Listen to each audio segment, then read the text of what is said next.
very much, Bob. Certainly appreciate the introduction.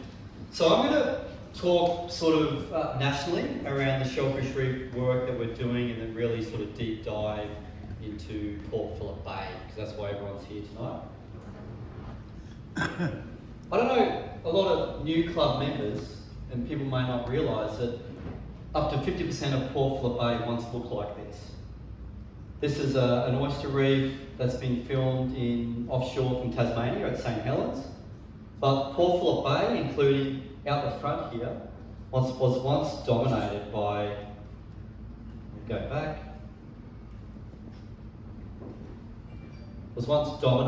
shellfish reefs. If you look at the map up here, you got up on the screen over there, the darker shading is quite dense, sort of mussel reefs and oyster reefs, and the lighter shading is sort of less dense. But as you can see, much of Port Phillip Bay was once dominated by shellfish reefs. And the map also shows the sites that we've been working on with the club. So we've got Margaret's Reef, which is out front, we've got Germana, and we've got two sites out of Geelong Harbour. So the story was that pre-European settlement, there was shellfish reefs all through Port Phillip Bay, Western Port, Connor Inlet, most estuaries in southern Australia, right around to WA. It wasn't just a gold rush, there was an oyster rush in the early days. So basically they went out there, they went really hard, really early, that declined really quickly, which then led to our modern aquaculture, sort of oyster aquaculture and mussel aquaculture, leading to today about the era of recovery, which I'll talk about more. So you look at the photo on the left, there's a sailboat there. They used to have these chain link nets. They used to sort of drag up the oyster substrate onto boats. They sold those oysters locally in oyster saloons. There's oyster saloons all through Melbourne and most capital cities in Australia. And they also bottled and exported those shells as well. And the other thing they used to do with them, they used to burn the shells and live oysters in lime kilns and to extract the lime and for mortar. So a lot of the buildings in Melbourne and other capital cities on the back of these shellfish reefs. And there's Lime Burners Bay, down to Cryo Bay, and there's a lot of places around Australia that have that go back to this history. So pretty doom and gloom. The flat oyster reefs, the native oyster reefs out here, Australia and 99% of those have been lost. And the Sydney Rock oyster reefs, we're all familiar with Sydney Rock oysters because we eat them quite often. There's only 8% of those left.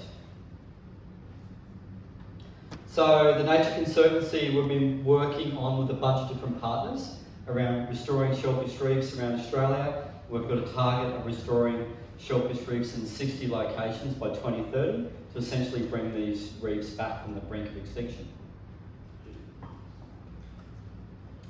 So the last 3 years I've been working on a project called Reef Builder. There's also benefits for the bay.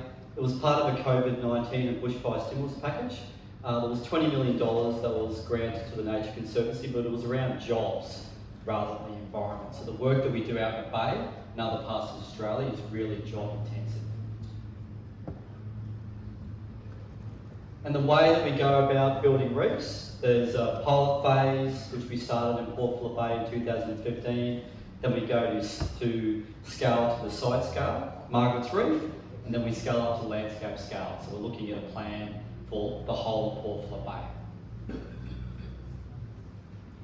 And as Bob referred to before, this whole project, and actually the first reef in Australia that was built at Margaret's Reef in Geelong, was because of the Albert Park Yachting and Angling Club.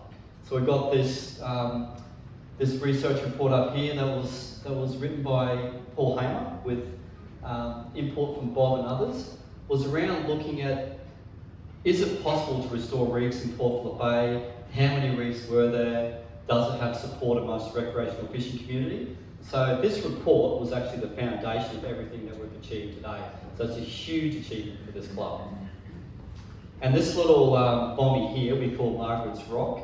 It could be an engine block, who knows? But it's out there, and that was our sort of beacon of hope back in the early days. It's like this rock that's covered in a bunch of native flat oysters. So the writing's probably a little bit small there, but I just wanted to talk through the restoration journey. So throughout Australia, we've restored 62 hectares of reefs in total, and through the Reef Builder program, as you can see, there's been 457 direct jobs that have been created from 2020 to 2023 through marine construction, through monitoring, through the hatchery that grow the oysters. It's really job intensive, and a bunch of volunteers as well.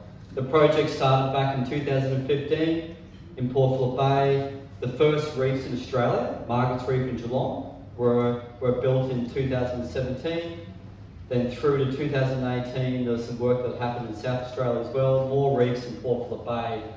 Then we decided to give some love to WA, Oyster Harbour. Then back to 2020 to 2023, there's a more reef building that occurred. So I just wanted to give you some scope about the work that's been happening nationally, and now I'll sort of take a deeper dive in Port Phillip Bay. All the work that we do is based on these guidelines. So these are the guidelines for shellfish reefs. So what we're doing is ecological restoration rather than artificial reefs. Those of you that aren't familiar with the Nature Conservancy, who are we? We're actually the largest not-for-profit conservation organisation in the world. We touch down in nearly 80 countries. We've got around nearly 5,000 staff, and we partner with fishing clubs like yours, we partner with government, we partner with industry about achieving restoration outcomes at scale. Why do we bother about oysters? Why do we bother about shellfish and shellfish reefs? Is that bivalves by nature are really efficient water filters. So they filter per hectare 2.7 billion litres of seawater, and very, very efficient at not only attracting fish but creating new fish for the system. So Bob was talking about all the fish they used to catch back in the day. We're not catching these fish now because we don't have the reefs anymore, but we're working to bring them back. So how do we restore the reef? Can I just ask? Yeah. How long did it take us to destroy what we're going to have to? Well, I think there was sort of in the mid-1800s, the first fishery in Port Phillip Bay, Western Port in Corner Inlet of scale was the harvesting of oysters. So that caused a lot of damage, and then the industrial fishery of scallops and mussels in the 60s through the 90s, Bob? We had a healthy reef up here till about 1980. Yeah. The scallop beds have been pretty well done over. But Yeah. we still had healthy reef. In the 1980s, they given away the scallops and they started bridging up here. So the damage was done early, and then it sort of dragged on in So late. you look at a woman, like it's 9 months to become fat when you give birth to a baby, 9 months to get rid of it.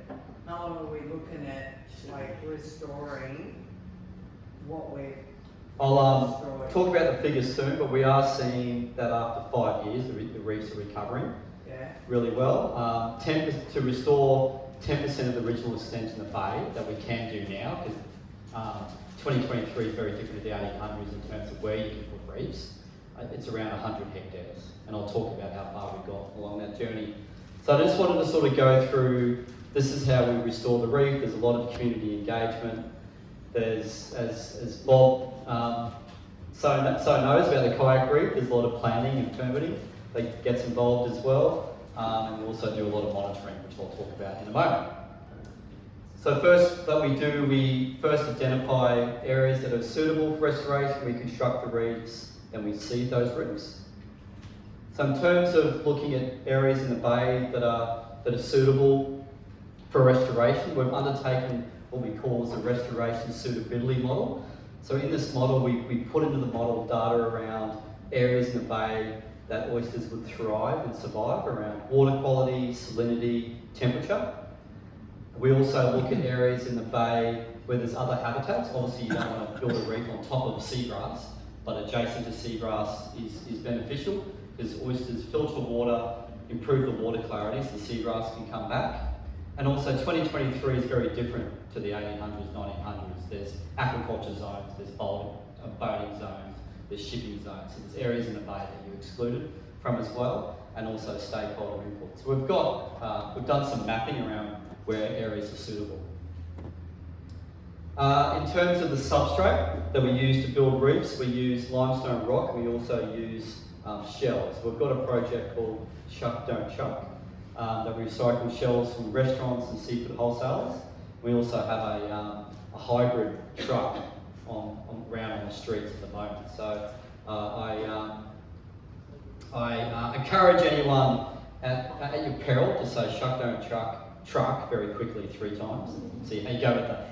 So yeah, Sorry, Simon, we tried to do this. Yep. It wasn't that easy. Okay, well, now we have now I can hook you up with a mob called Be Alternative. We're handling all the logistics. It depends on how many oysters you go through, but I can certainly make it easier for the club. Yep. Yeah, because we'd love to be involved in a program like that. Yeah. But we just found that it was just, we kept hitting out. Alright, well how about I put you in touch with Be Alternative and see if we can hook it up. And that's the truck. So we've got a hybrid recycling truck that goes around the streets. So it goes to a venue, you're provided with an 80-litre wheelie bin, same as any other recycling. You wheel the bin out, it goes in the truck, and off you go.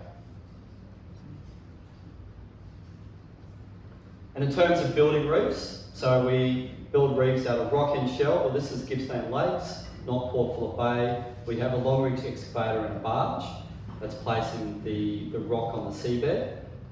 Every bucket load has a GPS location there, so these are built by a certain design.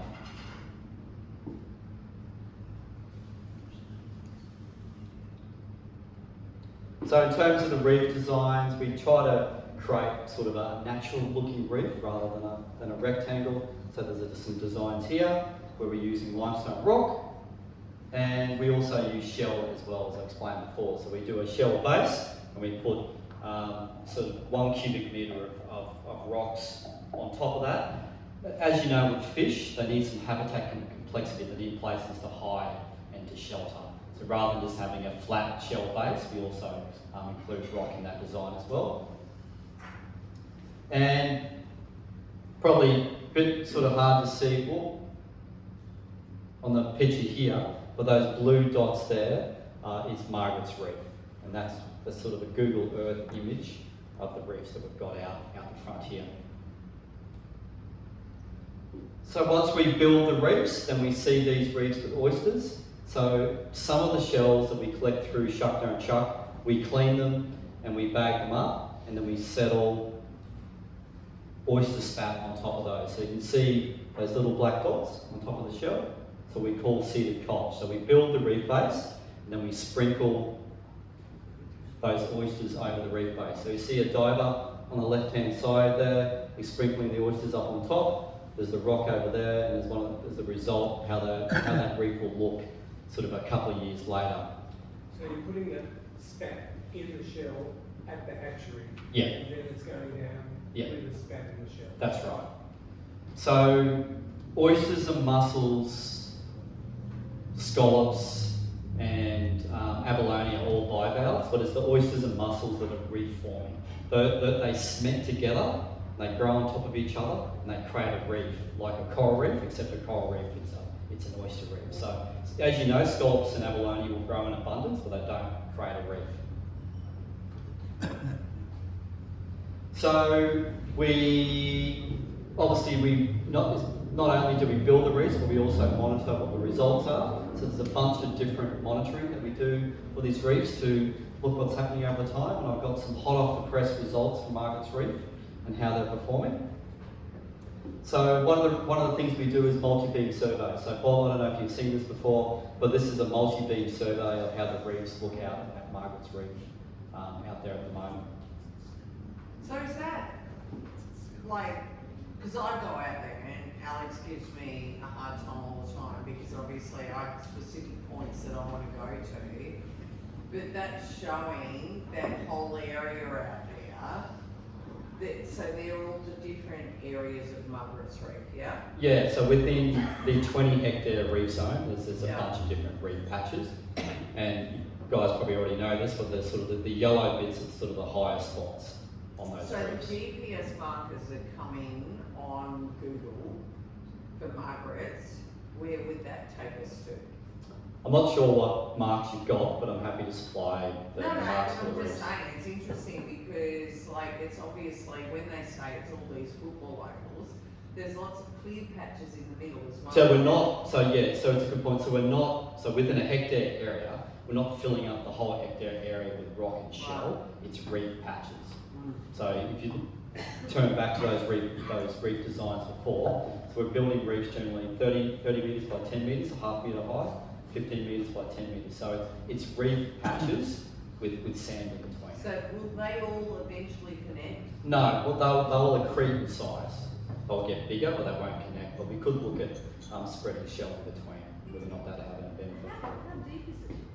It's around 9 to 10 metres out there. Yeah. And who's Margaret? Bob? She's a lady that caught a fish. I'm not going to tell you about Margaret. No, all I know was that there was, this spot was referred to as Marcus. I don't know how it got its name. It was a very good fishing spot, on and off for the whole season. And you could even aspire, you know, go early for snapper, but sometimes you catch a fish at Margaret's 9, 10 o'clock in the morning. Or 12 hours. Yeah, so you got one in the afternoon, and it'll continue to improve. Thank you. And does someone harvest the oysters on there, or do they just die and new ones are Ideally not. No, I mean, there is a legacy bag limit for flat oysters in the bay, but ideally we just want these reefs to recover. There's no problem with fishing on the reefs. Ideally don't anchor on them, just line fishing. But yeah, we prefer people don't harvest the oysters. It's probably much easier to go to the seafood wholesaler and grab a dozen. And then as divers we go down and we sort of monitor those reefs, so we look at how the oysters are surviving and thriving. We grab a subsample, we take them back up on the boat and sort of measure those oysters. And that photo in the bottom right hand corner is that not only do we see the reefs, we also get a lot of natural recruitment. So there still are native oysters and mussels in the bay, as you know, but not as a big enough quantity to naturally colonise these reefs. But we've had some really exciting natural recruitment, which I'll talk about in a moment. And do you eat them after this? Or?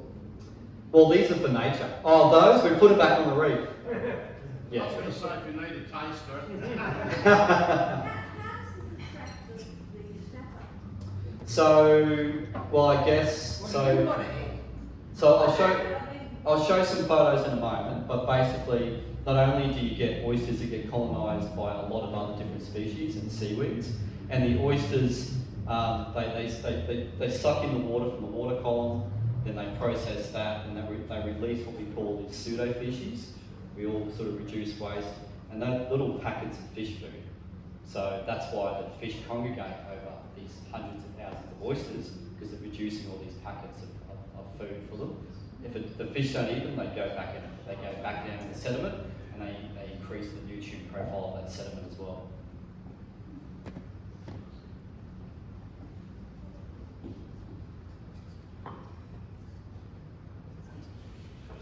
And this is a video of Margaret's Reef out the front, which Bob probably hasn't seen. Quite often when we dive this reef, there's big schools of snapper. So the recovery of this reef is really impressive since 2017. So before we restored this reef, it was basically just a sandy bottom, there was nothing there. So sorry, would you say they're pinkies? So they're probably what, 27? They're bigger than what they used to be. They're bigger than what they used to Al be. caught a nice one out of there the other day, but like you look at them and you see seals coming out of there all the time now. Yeah, so this is how the reef is looking, sort of out front there. So managed to snag it on a good water clarity day, but yeah, the recovery is really incredible. So this is from a barren sandy desert to this. Wow. It's amazing. Simon, Cheers, big ass. I've noticed there's been a lot of reef weed coming up on the base. Is that a problem or is that? No, I don't think so. I mean, it's similar to restoration on the land. There's sort of succession of different species that come through around time, and I think that the red seaweeds are a benefit. Like to on the reef. top, the red seaweed then gets like consumed by the other stuff, and that that's actually part of the reef growth. Yeah, that's right. There's a succession of species that move to that reef over time. So I just wanted to talk about what are we seeing on these reefs. So we monitor these reefs. So there's been 35 species, different types of fish species that have been monitored on the reef. What we do is we compare Margaret's Reef against a control, so an area that was similar to Margaret's Reef before we built the reef, so a sandy bottom. So we're comparing against the baseline. Australian herring was the most abundant species, and there's a photo there. I have what the school of Australian herring that we saw. Other common species include snapper, hula fish, and southern goatfish, and purple urchins are on the reef as well. Out of the 35, are there any surprises? Like fish that you didn't expect, or? All pretty common sort of reef temperate fish species, so no huge surprises. We did observe a giant cuttlefish at Germana Reef, which was pretty cool, which we didn't expect.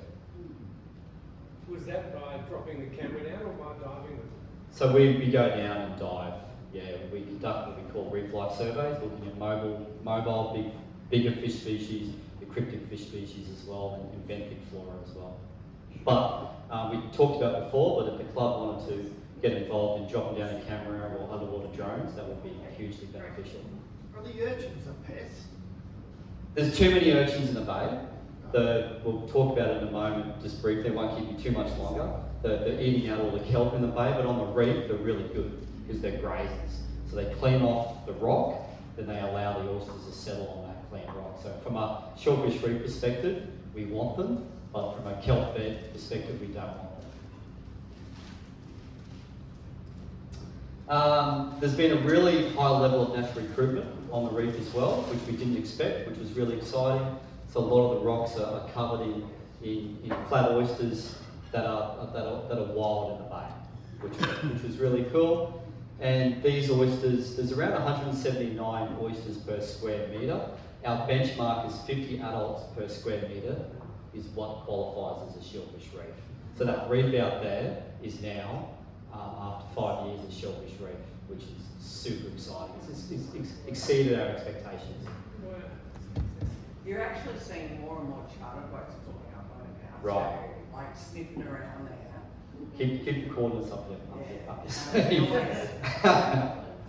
Yeah. This is a photo from Germana. We've also restored reefs at Germana Reef. There's some silver belly photo from there. The water clarity at Germana is always beautiful if you're a diver. I just wanted to show this photo here. This isn't Margaret's Reef. This is Geelong. On the left, you got the limestone rubble with the seeded culch on top, and 5 years later, this is what this reef looks like. So you've got, not only have you got an abundance of oysters, you've got a nudibranch in the foreground, you've got colourful sponges. And you've got colour. And you've got colour, it's incredible. The recovery is just Is that part of incredible. the reason why the bay is looking so much clearer? I would like to claim that, but we need to build much more reefs before we do that. But it Yeah. does. Yeah. There is noticeably better. Much better than it used to be. We also engage in community engagement. We've got a technical advisory group. We've run public forums at the club before. The club has hosted us. Social media, now and again we have volunteer opportunities, and we also have a reef brief that we release seasonally to keep everyone updated, and we've got a web page as well. In terms of achievements, during the reef builder phase we restored 5 hectares of reefs in Port Phillip Bay. We won 2 Victorian Premier's Sustainability Awards, and we also restored 3 hectares of reefs in Gippsland Lakes. Whereabouts in the Gippsland Lakes are No, River Lane, so near the entrance. Yeah. And what have we done since 2017? So there's 49 reefs in total. There's 13 individual reefs at Margaret's Reef. There's 12 hectares in total, 2.6 at Margaret's. Over 3,000 tonnes of limestone, recycled shell. We've seeded those reefs with 30 million flat oysters and blue mussels. What's really striking here is that for 12 hectares, it's cost over $4.5 million. The club itself has contributed $50,000, at least $50,000 in cash. They've leveraged recreational fishing trust funding, at least $150K. It's about 400,000 all up. Yeah, just a sec. But no, but that 4.5 million, the club has been with TNC the whole way. So that leverage is also because of the club. So not only is that every funding application we put in, the club has been a supporter of that. So and the amount of volunteer hours as well from Bob and others is absolutely incredible. Good to know. Sorry, I'd just like to, Bob, how many hours do you think you've contributed? I lost count, it would be thousands. It would be thousands of hours. Yeah, not getting up yourself, like in a realistic fashion, you put in, how many hours a week would you put in? Oh, I don't count, but look, it's not work to me. Just a little figure, I was trying to give you a. It's just, I'd like to see that when I get charged off as a wooden box, we're well on the way to fixing it all out here. Well, the grants committee put it down as $25 per hour for volunteer hours, and I don't think your hours could even. That's another story. You're a millionaire. Don't worry about it. No, I'm just saying though, it's like when Simon's talking about these things, it makes a huge difference. Oh, I mean, to have a fishing club in Port Phillip Bay that not only initiated the Shellfish Reef Restoration Australia, but also has been instrumental in leveraging $4.5 million is absolutely incredible. I wouldn't be standing here today without that.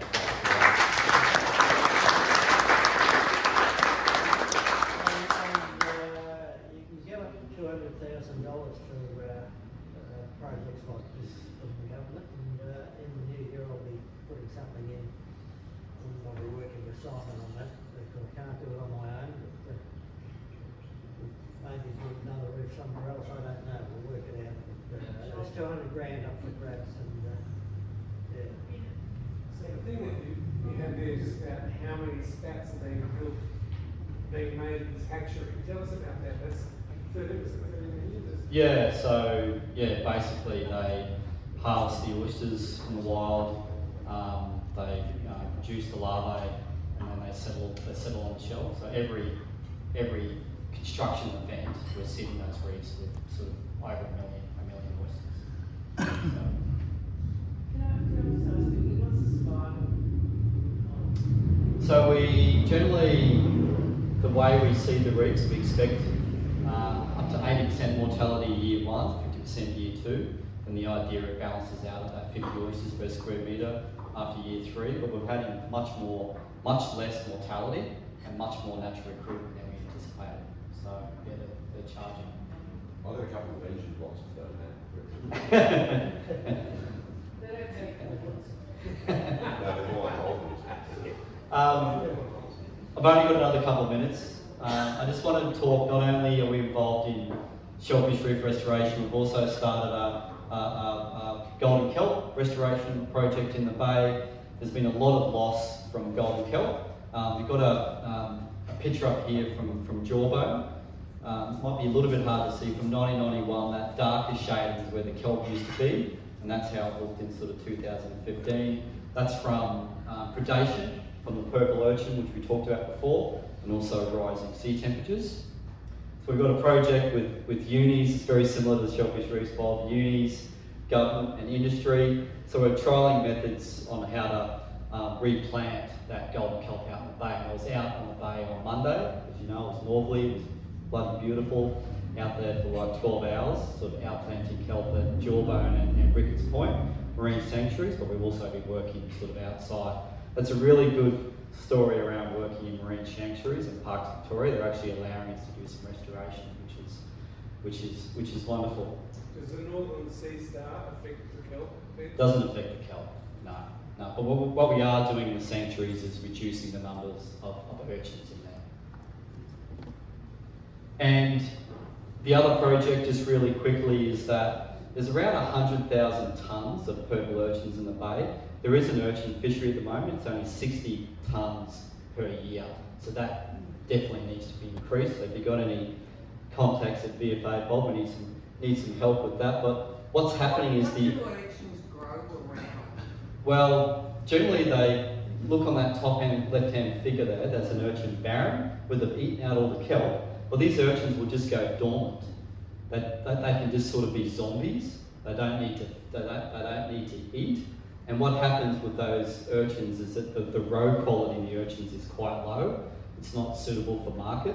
So we've been working with a couple of unis on that right-hand side there around growing out these urchins in a 12-week cycle with little pellets that are mainly made from kelp.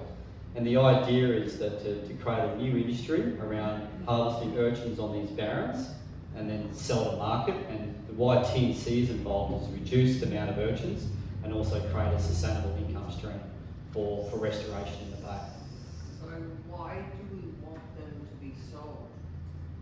Well, basically, I'd rather harvest the urchins than cull them. So you're saying Because they're a resource. harvest them as the zombies, get them out of the water. Put them in tanks, feed grow them out. Make the road healthy, so Yeah. the clams, seafood, they'll send it. Yeah, But why wouldn't we want them just to come back into the environment? the urchins. Yeah. So we've got, Too many. you see up on the left-hand side there, Yeah. you want like 2 urchins per square metre rather than sort of 50, 30. So there's probably 100 times too many urchins in the bay than what we need, and they're eating their way through the bay. So we need to reduce the population. And another cool thing that we're working on, I know the club's been involved in some bruv work, is that if you take some video footage of a reef, historically you would have to sit down and look through that footage and name all the reef. Now there's some machine learning, there's some AI that not only identifies the species, but also the length of the fish. So ideally, you guys go out there, you drop down the underwater drone, you film Margaret's Reef, you send it off, and then we can identify the species of reef and how many fish as well. So that's pretty cool.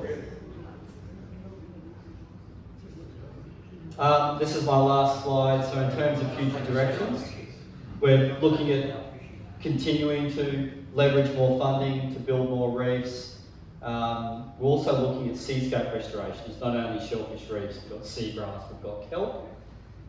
We'd love to establish a giant kelp project in Victoria. There's been loss of macrocystis giant kelp. We've got one happening in Tasmania.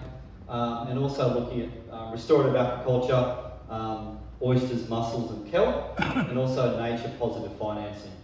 Sooner or later the government is going to stop funding this project, so we need to look at some sustainable finance ways to continue to fund the project and other restoration in the bay. So the Tassie kelp farms is the east coast of Tassie, is that correct? Yeah, so in Tassie there is sea forest that are growing. So how does that fit with King Island and wanting to harvest kelp? It's a different type of kelp. Right. In King Island it's bull kelp that washes up on the beach. Right. So that's, environmentally that's okay. Right. Yeah. And that's it. Thank you.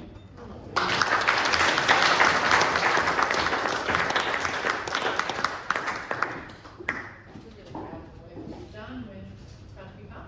Thanks so much. Great. Getting kind of late, so I'm happy to take questions or grab me on the side. Don't tell them you're prepared to be grabbed. Really appreciate the invite. Thank you. Thank you.